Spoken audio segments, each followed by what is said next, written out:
long day, I got a lot to say. It feels like I'm carrying a 2-ton weight. I go to see a friend. Hello, I'm Monsignor Patrick Winslow. And I am Father Matthew Kauth. And we are speaking from the rooftop. A podcast brought to you by 10 Books, in which we invite you to join our conversation out here in the open air, where we look out upon the world around us from the rooftop of the church and share with you what we see.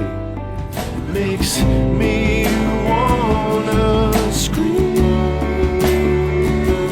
from the rooftop to the screen till I know Hello. Well, hello there. It's long time no see. Too long. I mean, I can't say it's long time no see, just long time no talk. Long time no record. Long time no record. Yeah, I know. We have to apologize yet again. Yeah, and we're not terribly Disciplined? disciplined or disappointed by not seeing each other. Oh, that goes without saying. Okay. I got a text from my cousin. Mm-hmm. She remarkably listens to this podcast, which shows how discerning she is. Is she the one that's deaf? Yes, especially when it comes to your words, which she finds most perplexing, generally speaking. Well, Yeah. so do I. And when we discussed the whole alien bit, you had made some comment about reflecting on higher things, and she had some questions in that regard. What exactly is meant by reflecting on higher things? And she was reflecting a little bit about some advice that had been given to her at the time of her wedding. During the time of the wedding, that she should take a moment or two throughout, step back and just look around and take it all in, because you're never going to have that moment again. Yeah. And you want to Yeah. absorb it and really take it in. In a certain sense, I think she was reflecting in that example something of what you're describing, because I would see that as turning your mind to higher things, right? If I'm just engaged in some small talk or some banter or some exchange about a practical thing going on in the course of such an auspicious occasion, then I'm really in the weeds. I'm not really at a higher level. But when I step back and I look around and take it all in, I am reflecting on higher things, the things that are really bringing us together, the things that are really going on in this moment, that otherwise the weeds would detract us from. Am I getting into something here? Is her analogy resonating a little bit with you? Absolutely. Or do you want to tell my cousin that she's crazy? Wow, that's a setup. I'd like a personal word with your cousin about your mind, but that should be offline. She defends it. That should be offline. Yes, of So course. the line itself just comes from St. Paul. Yeah. Set your hearts on what is above, not what is beneath. And he doesn't mean by that, of course, that the things of the world are unimportant. Certainly not persons. But I think that it's maybe a good analogy would be when we were kids, we would literally take a snapshot. We have Polaroids, and if you had the Polaroid, it came out right away, and you had to kind of wait for it, wave it in the air, remember the photos to be able to see what kind of picture you took. And then if you didn't have that, you had to take your film in to get it processed, and you got your pictures back. It was always exciting to get your pictures back, but they were just snapshots. And now, of course, we take as many pictures as we want because we just get more Seemingly space on endless, iCloud. yeah. We don't look at them necessarily and don't print them oftentimes, but we also can do video. I'm catching the whole scene. I was watching something of the Holy Father recently, Pope Leo, and he was talking to about maybe 15, 20 people around him, and every single one of them was just filming him instead of talking to him. That's a problem. Yeah. But what I like about it, that phenomenon, instead of just condemning it, is that people are trying to capture something. Yeah. And they don't want it to fly by. They don't want it to fly by. And what your cousin is saying is, the advice that she got is exactly what I'm talking about. Life is a bit too much like a Ferris wheel. You're constantly moving around, and I want it to stop. so that I can actually see what's going on. I get carried away by activity, and I don't want to come to the end of my life having just been going down the river, as it were. So the simplest thing is just to stop and look for real at the person with whom you are, at the place in which you are, and begin to ask questions of the reality that presents itself to you, which is always going to lead you ultimately to our Lord. It's always going to lead you to God, who's the maker and sustainer of all things. So it doesn't have to be always such lofty considerations, although that's fantastic too, something on a metaphysical level. But I was reading something recently, there was a brilliant line about matter, that because the human person is the only person that we know, not knowing angels the way we know each other, we're the only persons, of course, that are made to know and to love in the capacity that we have. And so we're the only ones that penetrate matter, that can read out of matter its meaning. So we do that all the time in symbols and signs that we've come up with, etc. But if every effect resembles its cause, that means all of creation resembles the cause, who is God. And therefore everything looks like him to some degree. So the capacity to ask yourself the question of the flower that's in front of you, of the blade of grass, of the clouds that are moving, the trees that are growing, and just stop and look at them. The one who's sustaining them and the one that, if you will, is reflected in the particular thing that you're looking at. That little tap on the brakes to turn your mind to reality. I can't imagine not living like that. And that struck me the very first time in seminary when I took a class in metaphysics. It was the simplest thing, but metaphysics is just a word for not just the physical appearances, the world of change, but the world of a kind of permanence of being, studying being as being, what is. And it was such a simple thing in class, but he was talking about the mind of God, that when I know something, God is knowing that same thing. And his knowing is causative. He's bringing it into being and he holds it in being. So when I know it, I'm touching the mind of God. And I went outside after class and it started to snow, and I was looking at one single snowflake on my coat. And I just had one of those wonderful moments that often come to us when we stop to think that I'm the only one knowing this snowflake right now except God. Right? And I'm touching his mind. And that creation of this snowflake, he's known from all eternity, that I would be the one to see it. It was such a glorious little intimate moment between myself and the Lord. It is. It also expresses how much of an egomaniac you are. I only got one snowflake for a second here. Come on. Oh, it's the elephant in the room. I think we're all seeing it. I don't think we can put that cat back in the bag. Well, at least you've come to realize what we've all seen, Father. No, and as all kidding aside, it's a beautiful thought. Touching the effect whose causes the Creator is, in some sense, in an indirect way, having this contact with the Creator himself, and taking that time to be aware and conscientious about that fact. I mean, otherwise, you have a 1,000 snowflakes falling on you, all of which the implications as such are escaping you. But you could take a slice of time at that particular place, in that particular moment, with that particular snowflake, and extrapolate by virtue of your reflecting upon higher things, that allows you to make those connections. And I'm getting the higher thing by a lower thing. Yeah. It's not like I'm thinking about philosophy. No, I'm thinking about, it's just a snowflake. Yeah. Without doubt. I think of Mother Teresa too, how she would speak to her sisters to be contemplatives in the world. With religious communities, the women and men who lived monastic and consecrated life throughout the ages, for enormous periods of time, they would be in monasteries and segregated and cloistered, from the world. And then new forms of religious life emerge at different times in history to respond to the different circumstances and the different inspirations that God may be calling them to meet different needs. And so you then have more active communities that move away from the monasteries. And then Mother Teresa's community, of course, she is a very new religious community in the life of the church, being called by God to be, as she described, contemplatives in the world. And that really does capture that sense of being able to engage at a very ordinary and regular level.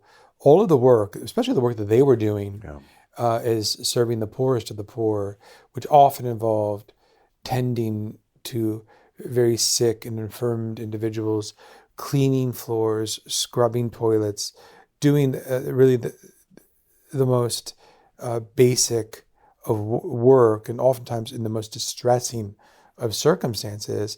But in that context, to have their mind elevated, to be contemplatives, to be reflecting and meditating on that, and using, as you say, that material, and I don't mean that in any normal way, but that material, that content that you're managing and holding at that moment, whether it's the condition of the person who's ailing, or whether it's the scrubbing of that floor,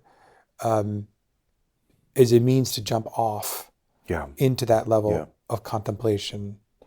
And of course, it wasn't just a metaphysical type of contemplation that she was advising her sisters to engage in, but rather a scriptural reflection that I'm serving Christ, who's hidden in the appearance and the auspices of this person in front of me, or who's found in these circumstances, taking very, very sincerely one who does this to the least among you does it to me, and reflecting and chewing on that, such that it becomes sustenance for their soul. Yes. Otherwise, could you imagine a life like that? No, I don't know how you do it. Constantly dealing with the most abject, impoverished, distressing persons in creation. The ones who have been abandoned, forgotten, leprous, you name it, right? And to think to yourself every day when you get up, I have to go do that again. Like I barely survived sort of the labor of the day before. Yeah. I could barely handle the stench. I could barely stomach the ulcerous wounds, etc. And I worked at Gift of Peace in Washington, which were the Missionaries of Charity, Missions the community of Mother, and that was Mother the first Teresa. AIDS house. And I was certainly pushed to the limit when it came to what I could stomach, to the point where oftentimes I was putting like Vicks VapoRub on my upper lip, just to handle the stench. Endure. And I was cleaning open wounds and backsides and everything else.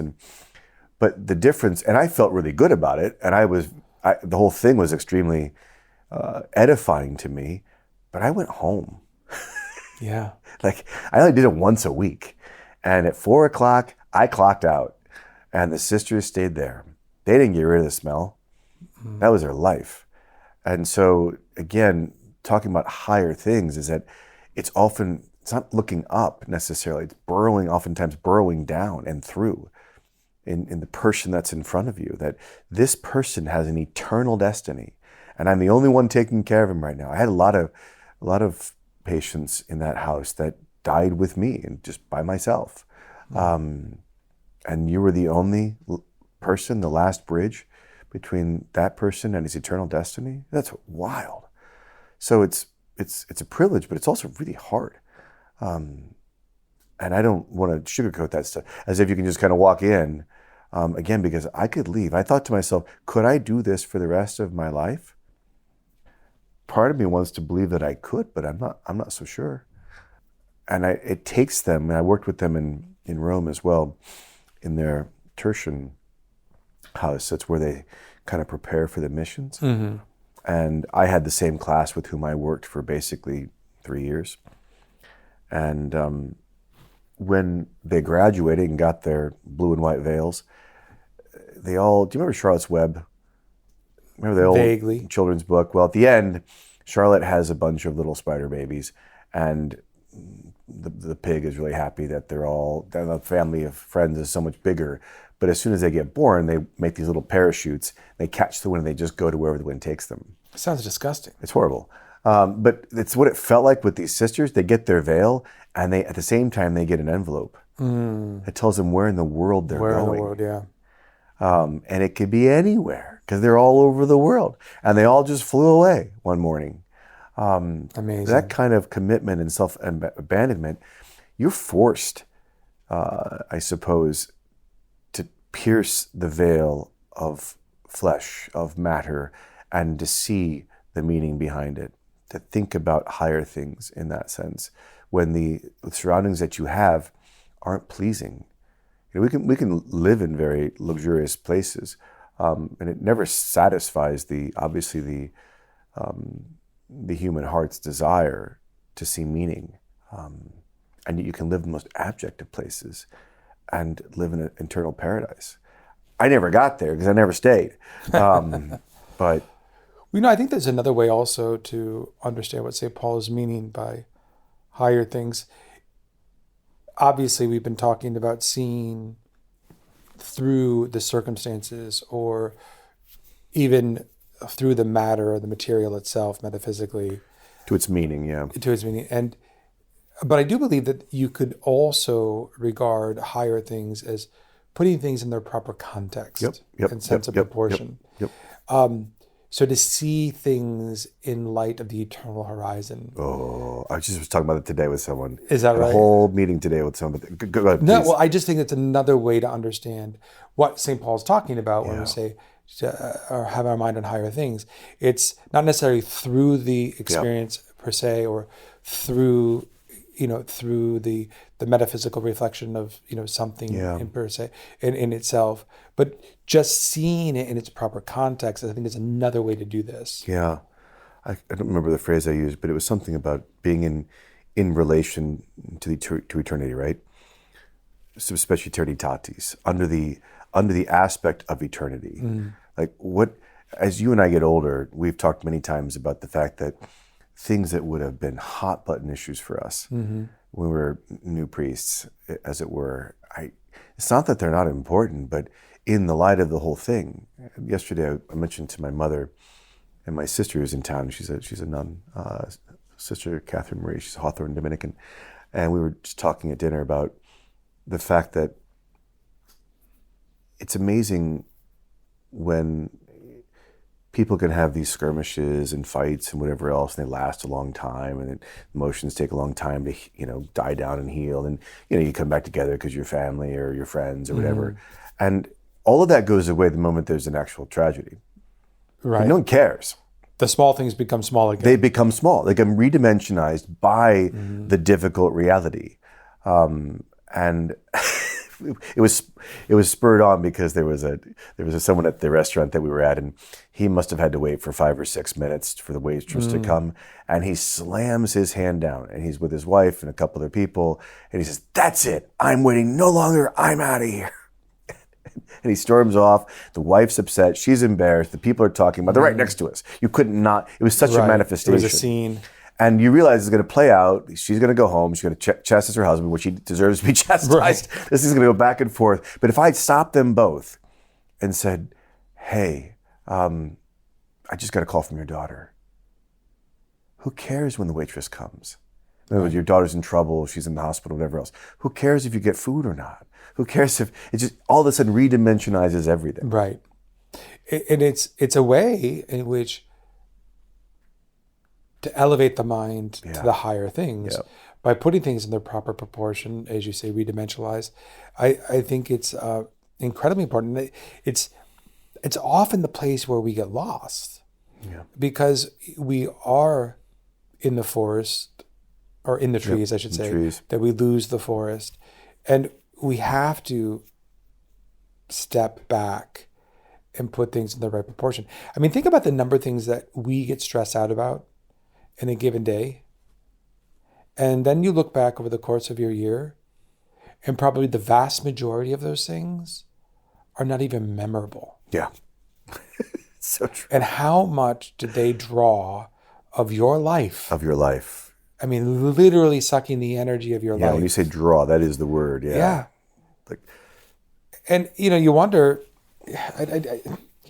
on the one hand, I mean, it's an interesting question to say, well, is that just me being responsible and attending to the things I need to attend to, and I'm being responsive, therefore I'm feeling the stress of certain things in order to react to the circumstances that require this reaction?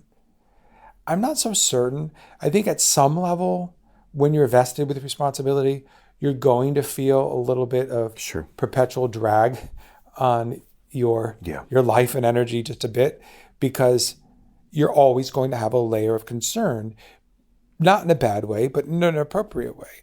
I'm not so sure, though, that we keep ourselves in check when we overflow. Yeah. Yeah. And that's where I think people resonate with that serenity prayer so often, you know, to accept the things you can change and that which you can't, and the wisdom know the difference. I think in part it's because of that experience where we just pile on and we think it's being responsible, when in fact it's way out of whack. And in the end, we're fretting. I mean, sometimes I think I have a bad habit of worrying as a means to remember. So I got to remember to do this, right? So it goes into this path of worry because I won't let go of the worry. But if I just kept it as the idea that I got to get to it, well, you know, I will likely not recall it. And it's a horrible way. A piece of paper is a lot better, right? Just to write it down. That's true. Than to create, you know, this entire scheme of worry, just so that I for the remember purpose something. of remembering. Yeah, that's true. Maybe just. I want to hear some true confession from you now. I'm on record. I mean, I can't take it back now. No, when it comes to, well, personally, what I do is, I just was with Mother earlier looking at my calendar, and I just couldn't believe how many things I said yes to. Oh, Gretchen tells me all the time. And I said, why? Be good to your future self. I said, why did I say yes to that? Yeah. And she goes, I told you no. Yeah. And you said yes. And I'm still talking with her about this, and I get a call from someone. Yeah. And I'm like, oh, let me look. I look at my calendar, and it's a horrible day to do it. And I said yes. So I'm putting it in my calendar. Yeah. And I'm looking at Mother going, what? Are you crazy? Right. She's being quiet, right? Are you crazy? You just got done talking about this. It's true. So there's a desire to be generous. There's a desire to, you know, to be responsible. Be responsible of people that need you, et cetera. Obviously, there's always that sort of self-aggrandizement and you know, sense of self-worth. Well, your ego is massive. My ego is massive, exactly. So only I can do these things. Of course. Wow, it's 2 shots in one episode. No, it's the theme. Again, it's refreshing that we can all get it out in the open air just and talk everyone about already knows, as they right? are. Absolutely. Everyone's talking about it. That's right. But but the other part is, and this is getting back to the worry thing, is that I get all these balls in the air, and I like to take care of people. Yeah. I want to take care of these things. Like, I don't want to fail. Yeah. Which is also always bound up in your own, again, your ego, your self-image, whatever. But I want to be faithful to the things that I said yes to. And that also means persons and that are visiting and things of that nature. So I get so wrapped up in trying to get all my work done, but then also make sure the dinner's prepared for this person's coming over, whatever else. So I'm racing off to the grocery store doing, and then I get to the end of the night and I think to myself, why was it that important? I mean, in other words, it's good to take care of people, but the 2 people that I have that are guests are quite fine sitting over there talking with each other in the great room. Yeah. But I'm like, oh, we don't have this, we don't have that. I got to run out and get it. And they were just happy having a conversation. Right. And then I get resentful, like, why are you just sitting here? Right. Do you know how much? It kind of goes back to the Martha story, doing? Right? Like the Martha. Yeah, exactly. You know. But sub specie tenitatis, who cares? Yeah. Like, sit down. The other thing I want to bring up about looking at things in the turning our minds to higher things, is that one of the reasons that we've had it from the rooftop for so long, and not just the actual podcast, but for the last 28 years, 30 years, is because we're committed to thinking. You know, I don't know about you, we often find ourselves in positions as priests where people want to tell us about things that we just perfectly don't care about, nor should I care about, like the price of gas or a loaf of bread, or, you know, what Uncle Harry did on the farm when she was 3. And, you know, you listen to it and you try to understand that it's the person that I'm caring about now. Right. not the details of the facts, but sometimes they kind of go on and on and on, especially for people that don't have anyone to talk to. But what I don't want to do is become the person that's talking about the price of gas. I don't want to ever let my mind be so concerned about get lost. The particulars that I'm never going to care about before God. Yeah. I'm never, ever going to care about it. And I can watch people have conversations for 15, 20 minutes about the price of gas, the price of drugs, the price of the price, the price, the price, the price. And we can't have a conversation where persons are being communicated, right, where I'm actually in communion with someone else. Yeah. So the reason that I think I use that term sometimes is because every time I see you, and we haven't seen each other for a while, you always have something you've been thinking about. Like you never don't. But both of us, yeah. Yeah, but I mean, but you always like, so I've been thinking. It's like, oh, here we go. What's he been thinking about? And sometimes it's something I can jump on because I've been thinking about it, or sometimes it's new for me. But it's a life. It's an interior life. It's a life of the mind. Yeah. And you're going to be a bore in life if you don't do that. Something to share with someone else. It's true. It is true, and not to bring it back to a mundane point, but you want to spend time with people who are not boring. Exactly. And who are not boring. Exactly. And it's a sure way to become that. Yeah. Especially as you get older and you become a little more world weary about all sorts of things, where you're just less concerned about, food or travel or just stuff that normally gets people excited. I mean, you just become terribly world weary about it all. What's left? Yeah. It's just, how do you, it's the coffee, how you make the coffee. I mean, it's, what time to, where to get the best piece of beef, where to get the, yeah. When in reality, it's the higher things. I mean, I notice it in just, talking with my mom and my dad, and it's such a beautiful thing to see. And I'm sure you've noticed it in your own mother. As the years pass, it's a natural progression for them to think about these higher things. Yeah. Their eyes are definitely focused on that eternal horizon. Exactly. It's not uncommon that they mention, when they move on, this, that, or the other thing, because they're even now they're thinking about their kids and their children and what it will be like without them and how they might provide for us from beyond the grave in a certain sense. Mm-hmm. I've tried to get your dad to know how he could provide for me, but he doesn't seem gosh, he knows exactly. It's the checkbook. He knows exactly. But he hasn't. I've been waiting. Don't worry. I ask him every time, where's that pledge? Don't worry. I think he saved $100 for your cause. I think. I'm not sure. It's either that or it was for his wine. I can't remember. Oh, gosh. That's all right. Great. I'm sure you'll get at least 100. No, but I mean, your father's always someone with whom we can actually have conversation. Of course.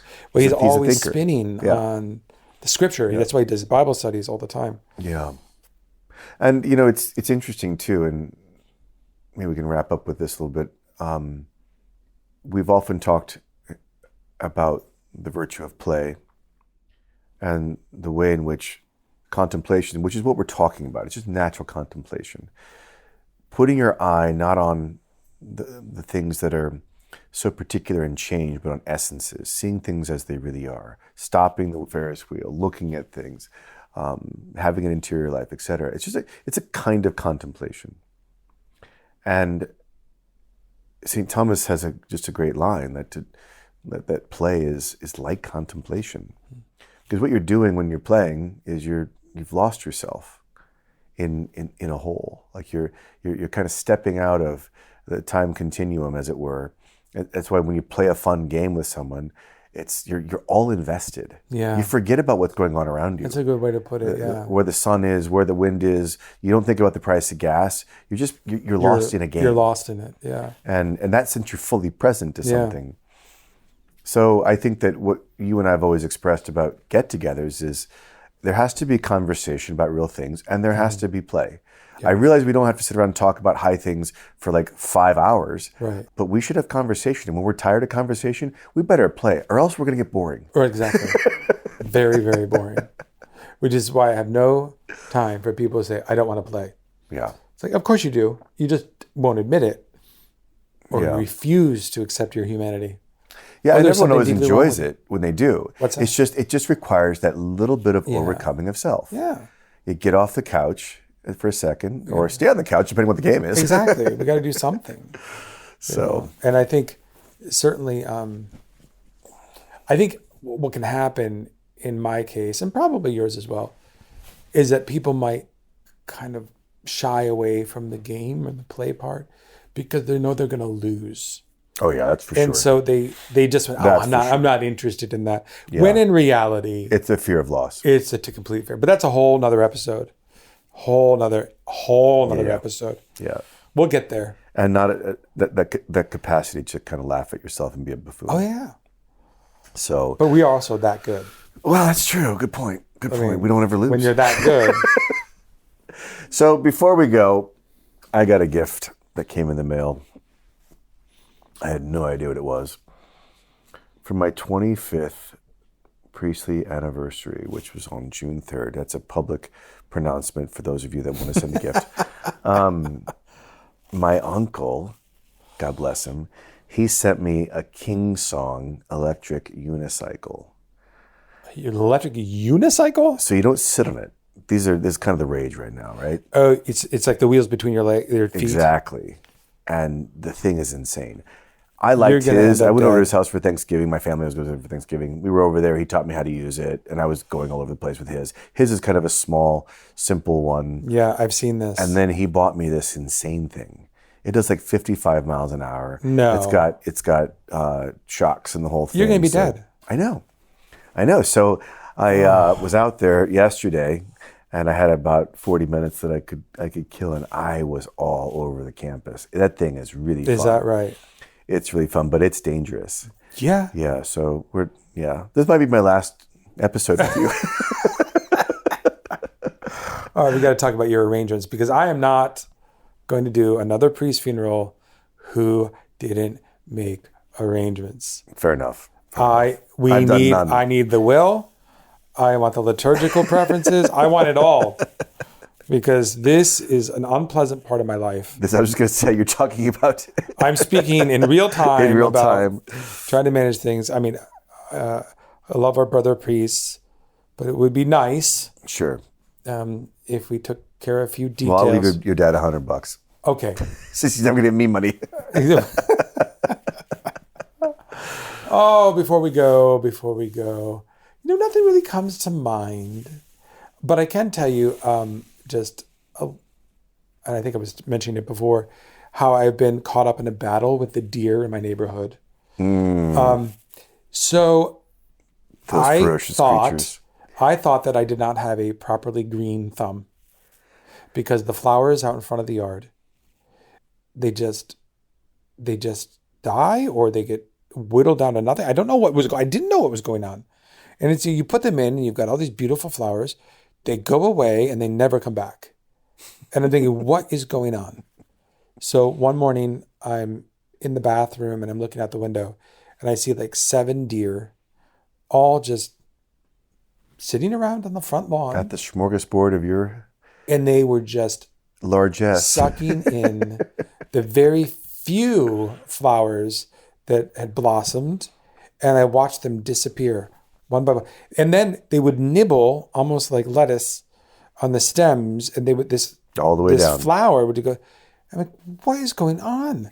There's a complete forestry behind the house that you could go have your way with, but the thing I buy at Lowe's and plant in my front yard is somehow tastier. Must be. So I said I got to do something about it. So I got I went online and found this device that is solar powered. So it's got a little solar cell thing on the top. So it doesn't be wired, but it's motion activated and produces an ultrasonic sound, and that causes the deers to repel and even smaller animals. So now I have them in my flower bed. I've seen one flower recovered enough to produce a single set of petals. Okay. And it stayed there without being sucked up by the deer. And I went out when it disappeared and saw the petals had fallen. This is the first sign I've seen of a flower naturally coming to its To meet its own end. Yes. So now I've got to see if the rest of the flowers can kind of come back from these little half plants that these deer have consumed. So I recommend anyone, if you're having this problem, or if you're having a problem, it could be the deer, and or other little What's creatures. the frequency that you don't like? Yours. Okay, so I put my voice in front of the seminary when you drive here. It goes off, Yes. motion detected. You turn around and run. Oh, I know. It's like a hair shirt. I endure it. But anyway, so that's my, that's my before we go thing. I just throw that out there for people. It seems to be working. I will keep you all posted. Oh, they'll be waiting with bated breath. Oh, I know they will. God bless you All all. right, ciao, Have ciao. a great week. Makes me wanna scream from the rooftop to the screen. Thanks for listening to this episode of From the Rooftop. For updates about new episodes, special guests, and exclusive deals for From the Rooftop listeners, sign up at rooftop.podcast.com. And remember, for more great ways to deepen your faith, check out all the spiritual resources available at tanbooks.com. And we'll see you again next time. From the Rooftop.